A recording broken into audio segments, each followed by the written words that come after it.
Aku dari yang kecil-kecil dulu nih, karena aku nggak berani untuk yang ke karya tulis ilmiah dan sebagainya. Gimana sih kak kok sampai bisa kakak dinobatin sebagai mahasiswa berprestasi non akademik se-FST Fakultas Sains dan Teknologi? Gimana tuh kak? Wah, terima kasih banyak, Cem. Kebetulan selama kuliah dari tahun 2020 ya, 2020 sampai 2024, itu aku banyak banget kegiatan selama berkuliah, prestasi-prestasi yang sudah aku dapatkan selama berkuliah. Gimana cara menjadi mahasiswa yang produktif seperti kakak?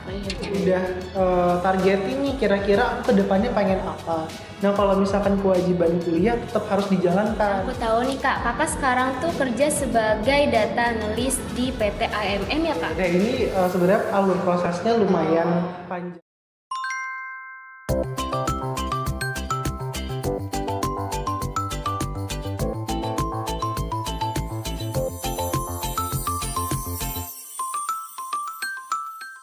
Assalamualaikum, halo Cems.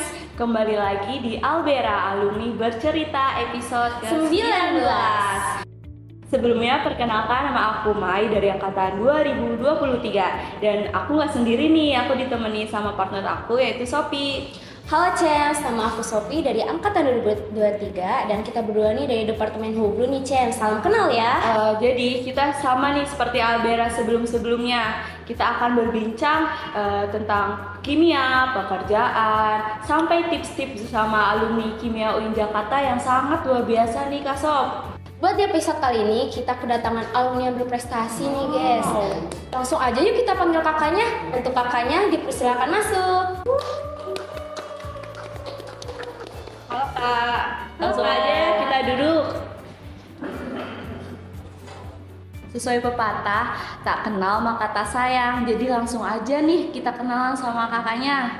Silakan Kak. Halo Cem, salam kenal. Aku Ilham Kurniawan. Aku merupakan lulusan kimia angkatan 2020. Baru kemarin banget nih Cem, wisuda. Baru bulan Agustus kemarin. Salam kenal ya Cem semua. Hai. Oke deh, kita langsung aja ke inti podcast kali ini. Sesuai yang tadi dibilang nih Cems, kita kedatangan alumni yang berprestasi non akademik. Wow. Nah, setahu aku nih, kakak ini kan dinobatkan sebagai mahasiswa berprestasi non akademik se-FST. Wow, keren banget ya. Jadi gimana sih Kak kok sampai bisa kakak dinobatin sebagai mahasiswa berprestasi non akademik se-FST Fakultas Sains dan Teknologi? Gimana tuh Kak? Wah, terima kasih banyak Cem. Jadi memang mahasiswa berprestasi itu kita sebelum wisuda, sebelum yudisium itu disuruh ngisi Google Form gitu kan. Yang disuruh Google Form itu isi prestasi-prestasi kita selama kuliah. Nah, kebetulan selama kuliah dari tahun 2020 ya, 2020 sampai 2024, itu aku banyak banget kegiatan selama berkuliah, prestasi-prestasi yang sudah aku dapatkan selama berkuliah. Nah, di tahun 2020 waktu pertama kali itu pandemi ya, pandemi dan juga Zoom, perkuliahan melalui Zoom, luring, daring, maaf daring. Jadi memang dulu itu aku ikut lomba-lomba kayak misalkan yang baca puisi, cetak puisi dan sebagainya itu secara online. Aku dari yang kecil-kecil dulu nih, karena aku nggak berani untuk yang ke karya tulis ilmiah dan sebagainya. Nah, berlanjut, aku ikutan koperasi mahasiswa waktu itu UKM Kopma. Aku ikutan juga di situ lomba bisnis plan. Nah, di lomba bisnis plan ini aku masuk ke 8 besar. Waktu itu diadakan di Unila.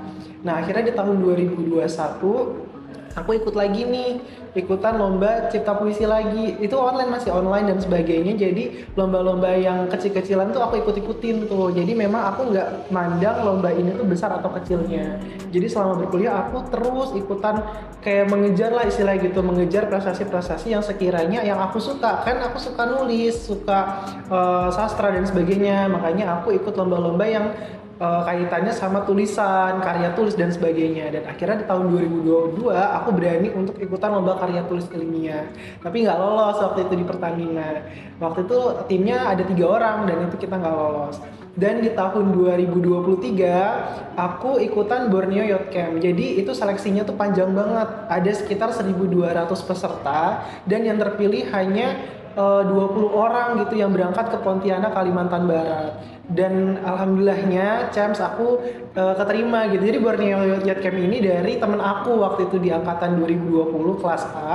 Jadi memang dia ngajak aku untuk ikut Borneo Youth Camp. Jadi Borneo Youth Camp ini kayak kegiatan sifatnya itu seperti kumpulan anak-anak muda yang bersuarakan mengenai lingkungan, pendidikan dan sebagainya. Nah, di situ kita pidato lah, speech lah di situ mengenai isu-isu yang lagi happeningnya sekarang ini di hadapan banyak audiens gitu. Di waktu itu di Pontianak, Kalimantan Barat.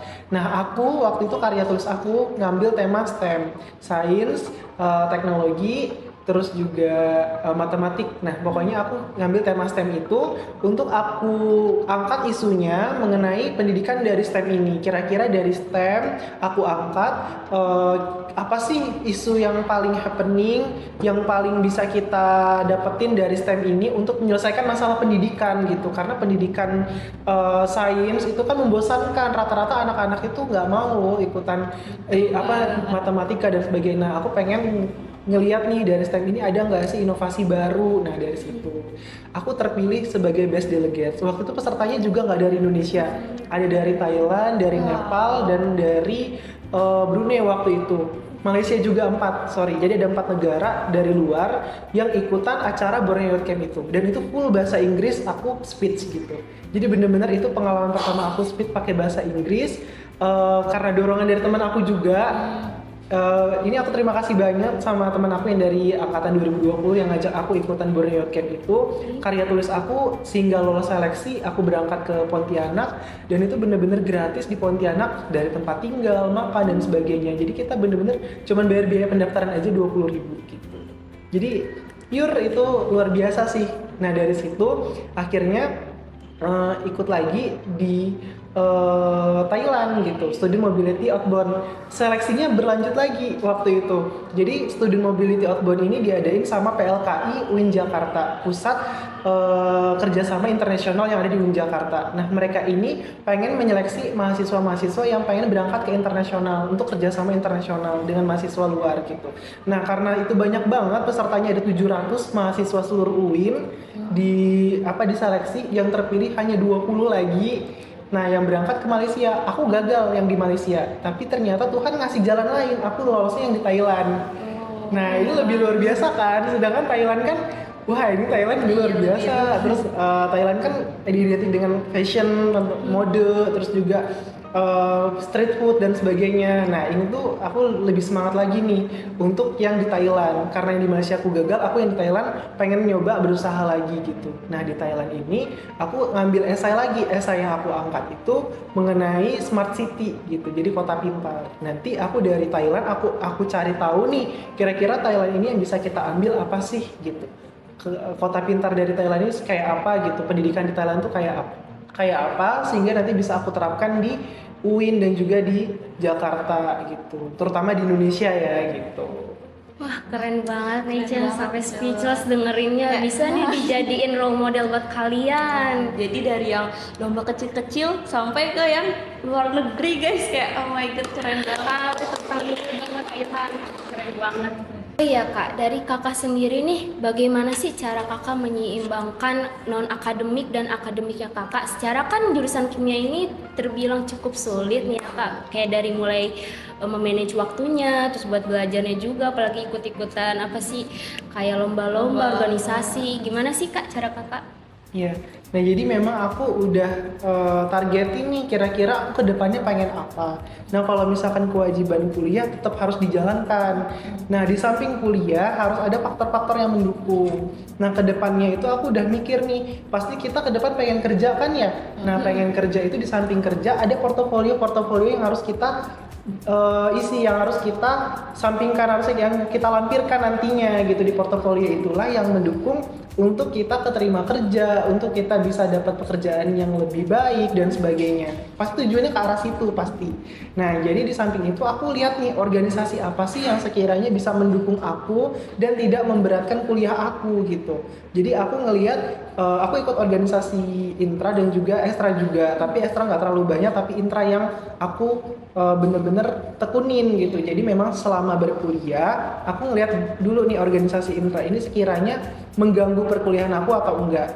Nah, karena aku perkuliahan dari Senin sampai Jumat, aku ngelihat organisasi ini itu tidak mengganggu perkuliahan aku. Aku ikut lembaga dakwah kampus. Nah, ini kan nggak terlalu berat ya, karena memang hanya sifatnya kajian, terus juga hanya sifatnya mengikuti seminar dan sebagainya. Ini menurut aku mendukung aku nih untuk aku dapat insight lebih dalam mengenai dunia luas, dan juga aku bisa tahu nih kira-kira di luar prodi aku, di luar aku jurusan kimia, aku harus tahu juga, harus ngerti juga mengenai isu-isu yang terjadi di sekarang ini, tren yang sekarang ini gitu, nggak hanya kimia aja gitu. Nah, itu penting banget gitu.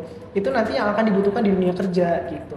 Jadi selama aku berkuliah, aku cara menyeimbangkannya adalah aku melihat dulu organisasi ini memberatkan atau enggak. Kalau enggak, aku ambil. Kalau ini memberatkan, aku tidak ambil gitu. Jadi harus dilihat dulu waktu kita berkuliah kapan. Aku buat notes juga. Nah, di notes itu aku tulis waktu-waktunya, terus juga jadwal-jadwal ketika aku organisasi, ketika aku belajar gitu. Sehingga notes yang kita tulis itu nggak memberatkan kita antara perkuliahan dan juga organisasi. Penting banget kita buat notes dan juga kita buat catatan tersendiri agar terukur dan termanage. Keren banget nih, gitu ya cara kakak memanage waktu-waktu kakak, aktivitas di luar perkuliahan juga dengan cara mencatat dengan notes kakak itu ya. Oh ya, kan tadi kakak bilang nih ngikutin organisasi internal, tapi eksternal sedikit. Nah, kakak di internal ini ikut apa aja sih?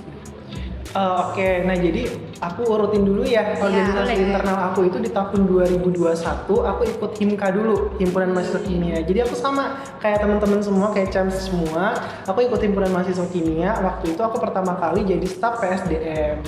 Nah, waktu itu menkonya masih Kak Jasmine, sama Kementerian PSDM, Menteri PSDM itu masih Kak Sasti Mazia. Nah, jadi memang aku staf PSDM waktu di tahun 2021 sampai tahun 2022. Dan di tahun 2022 aku ikut lembaga dakwah kampus. Nah, di lembaga dakwah kampus aku ikut yang di fakultas dulu. Nah, di fakultas ternyata aku diangkat nih jadi ketua bidang pengembangan ekonominya gitu. Kalau di himpunan namanya kewirausahaan ya. Nah, kalau di lembaga dakwah kampus namanya pengembangan ekonomi.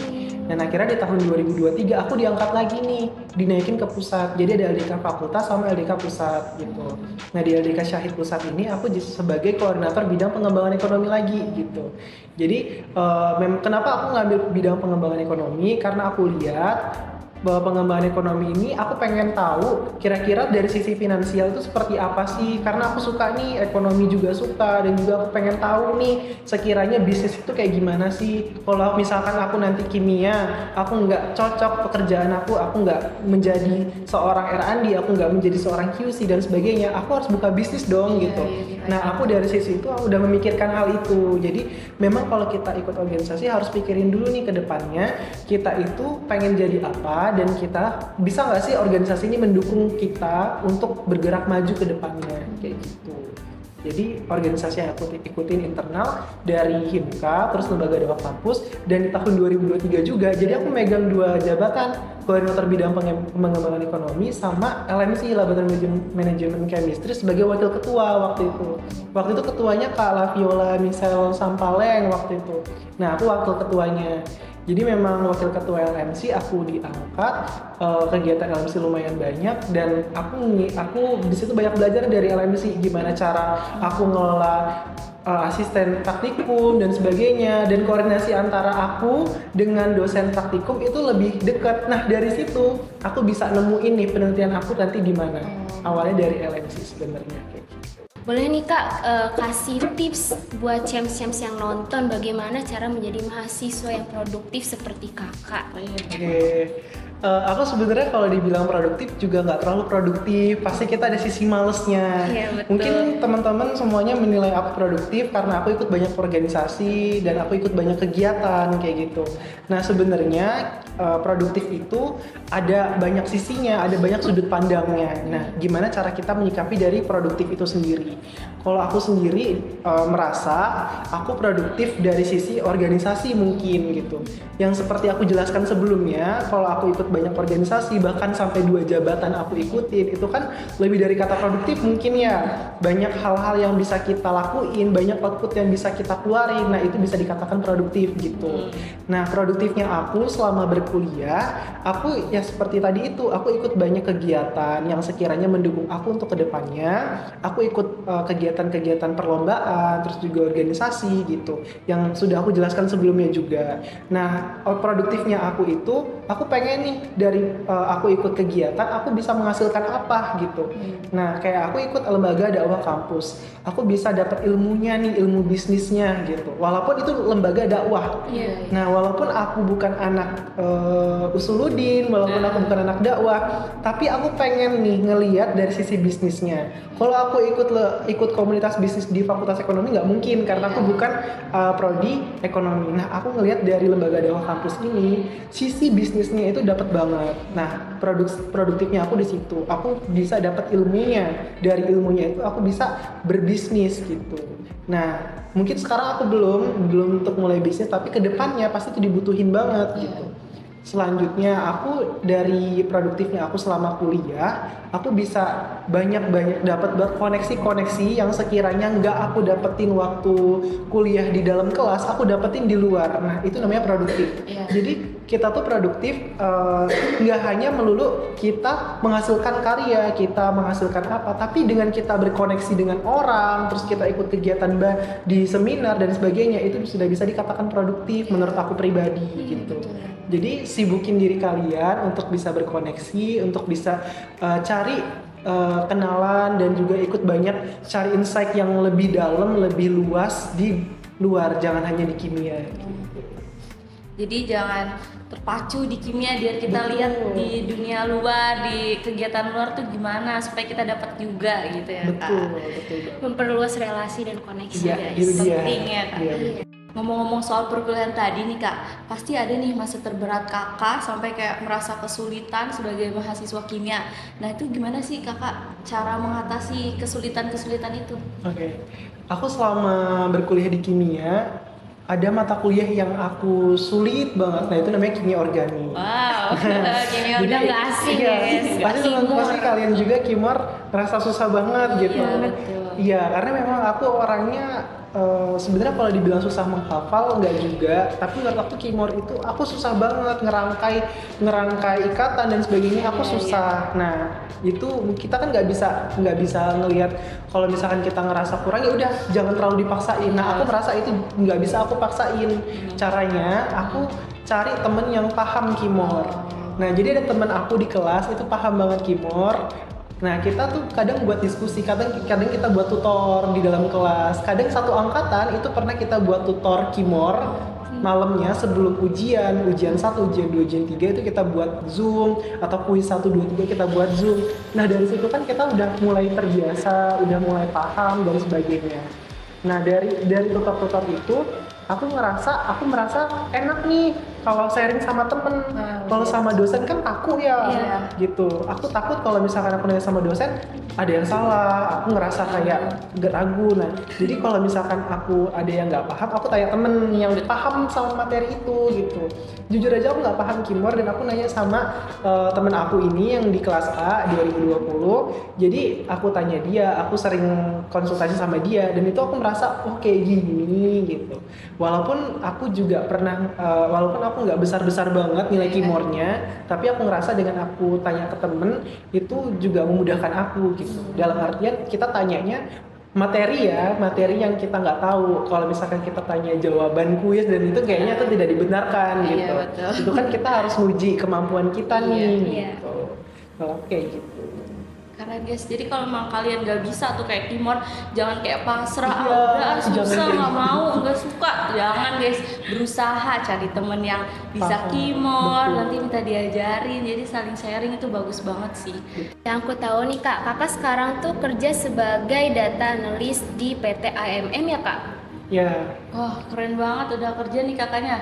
Pasti Cems penasaran nih kerja sebagai data analis di PT AM itu gimana aja, apa aja kerjanya, apa yang dilakukan. Boleh kak dijelasin ke Cems? oke. Nah ini sebenarnya alur prosesnya lumayan panjang karena untuk aku menjadi seorang data analis itu juga aku perlu training dan sebagainya. Jadi sebelum aku masuk ke pekerjaan aku yang sekarang, aku memang sebagai QC konsultan halal juga dan sebagainya.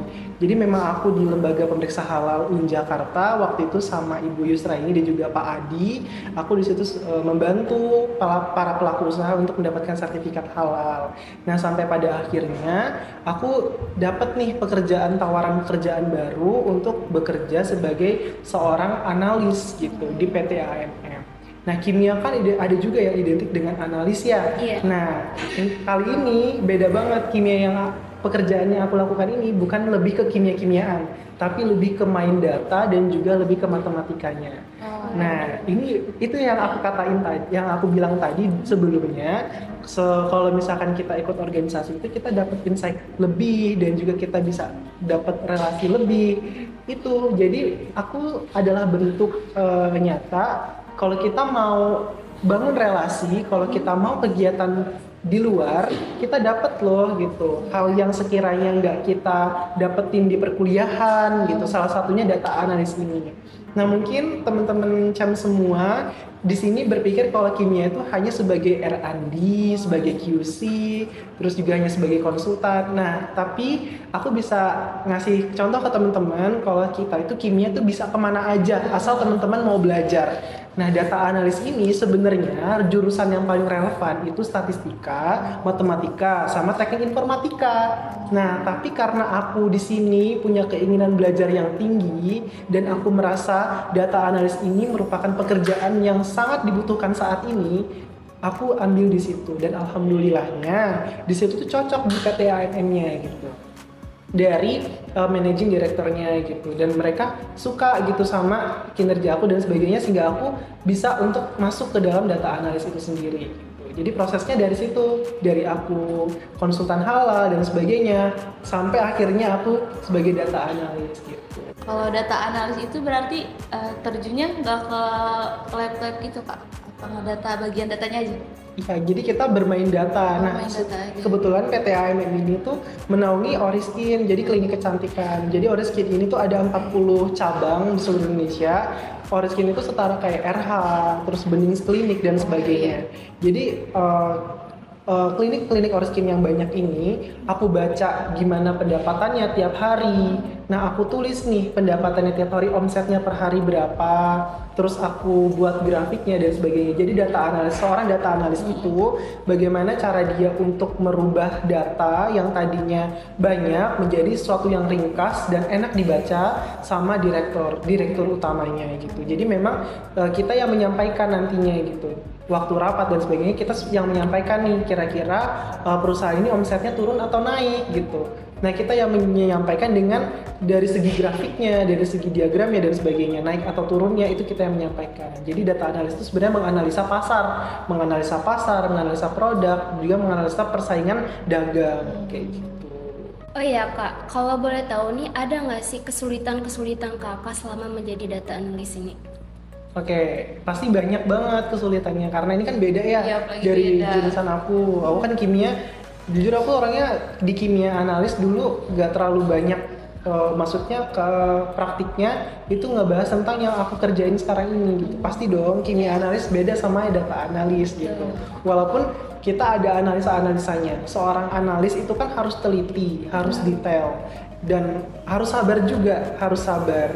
Dan aku harus menuntut pribadi aku yang ekstrovert tadinya, yang aku ketemu banyak orang, aku harus benar-benar ekstra sabar, aku harus berubah jadi introvert, aku harus di depan laptop, aku harus mantengin seharian itu. Jadi aku kerja 8 jam, selama 8 jam itu aku harus mantau terus kira-kira turun atau enggak omset ini. Kalau turun kita harus segera komunikasikan ke bidang marketing, ke sales gitu. Jadi memang seorang data analyst itu takutnya nih ada yang turun atau misalkan ada sepi pengunjung dan sebagainya, kita harus segera nih, harus cepet, harus kerjanya harus cepet gitu. Nah kita harus cepet baca, harus cepet mengkomunikasikan hal itu gitu. Kayak jadi ini kesulitan aku gitu, aku harus peralihan antara aku yang tadinya ketemu banyak orang, yang aku tadinya seorang konsultan, yang tadinya aku seorang MC dan sebagainya, aku harus jadi seorang data analis yang introvert gitu. Jadi ini aku harus penyesuaian lagi, adaptasi lagi gitu. Mungkin itu sih kesulitannya. Sebelum kerja yang di PT AMM ini kan kakak tadi bilang udah kerja di berbagai konsultan dan lain-lain. Itu kenapa kakak bisa kayak pindah ke sini-sini, atau ada yang diinginkan atau emang kakak nggak cocok gitu?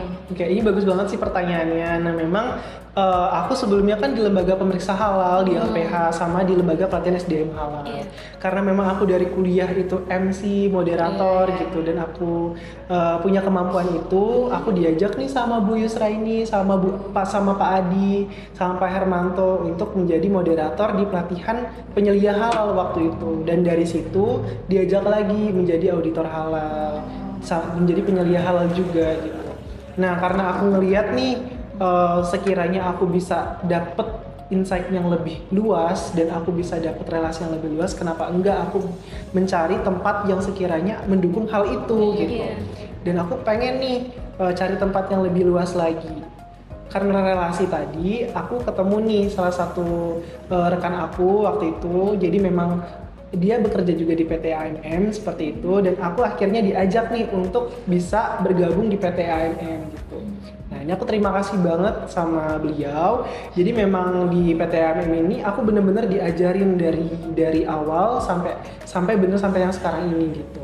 Belum ada 1 bulan kalau nggak salah, baru 3 minggu aku di PT AMM ini diajarin training-trainingnya. Jadi seminggu pertama adaptasi, di seminggu kedua aku disuruh baca pasar dan sebagainya, nah sehingga aku terolah. Kenapa aku pindah-pindah yang tadi jawabannya? Karena aku pengen dapat insight yang lebih luas, aku pengen dapat sekiranya tempat yang mendukung aku maju ke depannya, dan aku ngerasa konsultan ini bukan sebagai pekerjaan utama aku.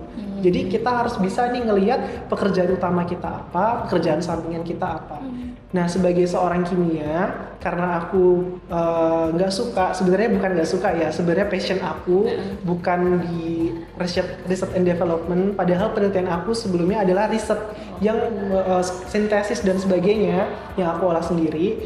Nah karena aku udah yang kemarin itu aku riset mengenai sintesis, aku pengen nyari hal yang beda lagi. Aku orangnya nggak bisa diem.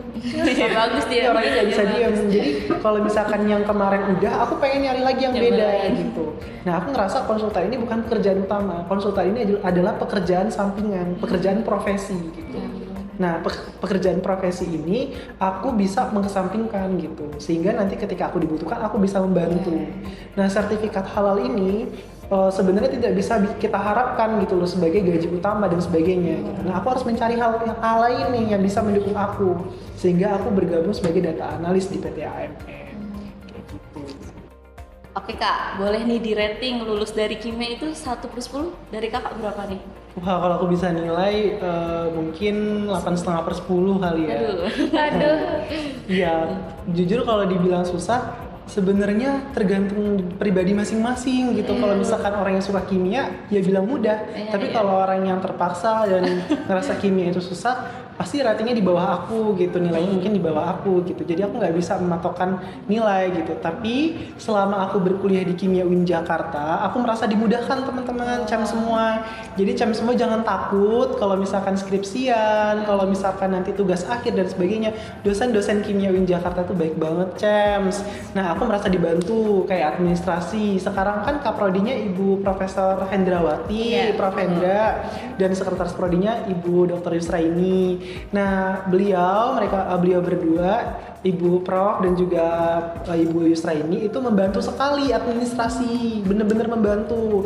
Sampai waktu aku yudisium kemarin sambutan, aku bener-bener mengucapkan terima kasih ke Prof Hendra sama Bu Yusra ini.